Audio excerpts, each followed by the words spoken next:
Have you ever been in the middle of a ritual, maybe at a huge stadium or in a quiet, solemn church, and just felt this profound sense of reality and connection? It's a powerful feeling. Today, we're going to dive deep into the neuroscience of how ritual actually works on the brain to bypass our natural everyday skepticism. Yeah, that's really the core question, isn't it? How can things like chanting, or repetitive movements, or these really elaborate ceremonies create such a powerful feeling of belief, especially when they're asking us to believe in ideas that kind of defy logic? Well, it turns out it's not just about symbolism. There's a fascinating neurological process going on. So to really get this, we need to pop the hood on our own minds and see how the machinery is working. We're about to see how rituals act as a kind of technology, one that's designed specifically to interact with our brain's operating system.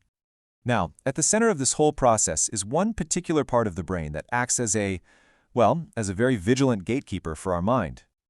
Okay, let me introduce you to the prefrontal cortex, or the PFC for short.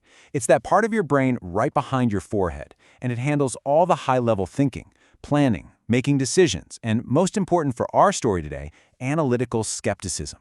You know, it's that little voice in your head that pipes up and says, hang on a second, does that really add up? You know, the absolute easiest way to think about the PFC is as your mind's bouncer. It stands at the door of your consciousness, and it checks the ID of every single new idea or belief that tries to get in. It's tough, it's critical, and its whole job is to filter out the stuff that doesn't hold up to a rational look. So if you want to get a new idea past this bouncer, especially a counterintuitive one, you're going to need a strategy. And this is exactly where ritual comes in.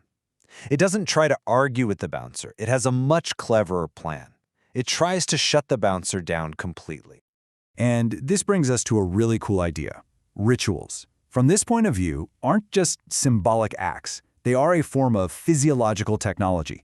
Think about that. They are experiences that are carefully constructed to physically manipulate and actually alter our brain function. So here's how this works. Our brains have these two major networks that are in a constant tug-of-war. You've got one for analytical, skeptical thought, and another one for social, emotional connection. And here's the kicker. They are anti-correlated. It's like a seesaw. When you fire one up, the other one gets pushed down. Rituals are masterfully designed to crank that social and emotional network way up, which physically shuts down the analytical one. So how does this technology actually pull it off? It basically follows a three-step playbook. First, overload the senses. Second, confuse the brain's sense of cause and effect. And third, achieve a total shutdown of our executive functions. Let's break that down. All right, step one, sensory overload. Just think about the building blocks of so many rituals. You've got intense drumming, coordinated chanting, maybe some really complex dance moves.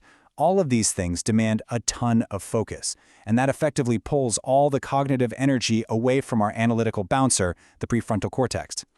Then, for step 2, the ritual introduces something called causal opacity. Now, that sounds pretty academic, but all it really means is doing actions where the link between the cause and the effect isn't clear at all. Like, say, chanting a specific phrase to make it rain. Your rational brain, that PFC, goes into overdrive trying to find the logical connection. It can't find one, and in the process, it gets even more tired out and depleted. So, your senses are overloaded, your logic centers are totally confused. What's the result of this whole strategy? You get a mind that is uniquely and for a short time completely open. The scientific term for this state is hypo-frontality. Hypo just means low or under, so it literally means the front part of your brain, our friend the prefrontal cortex, is in a state of really low activity. The neural networks for reasoning and skepticism, they're basically taken offline for a bit. To put it simply, using our metaphor, the bouncer has been overwhelmed and completely distracted. The gate is now wide open. The gatekeeper is offline. This situation creates what researchers call a cognitive opening. It's this specific window of time where the mind just isn't filtering information through its usual critical lens anymore. It becomes incredibly receptive to new ideas, new stories, and new emotional states. And this, right here, is the whole point. It's during this cognitive opening that, as the research says, even counterintuitive doctrines, ideas that would normally be rejected out of hand, can be inserted directly into our belief system, completely bypassing that critical filter. This is how core beliefs get passed down and protected for generations. So, okay, this is some pretty cool neuroscience, but why does it really matter?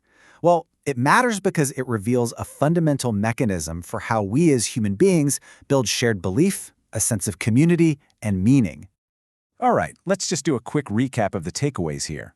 Rituals are a technology that can overload the brain's skeptical gatekeeper.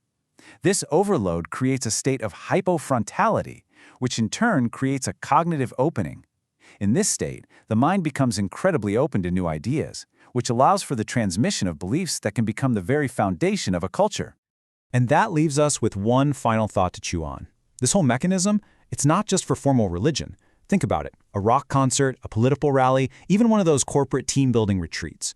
Where else in our lives do we willingly join in on experiences designed to quiet our inner critic, all in exchange for that powerful feeling of connecting with the group? It's definitely something to think about. Thanks for joining me for this explainer.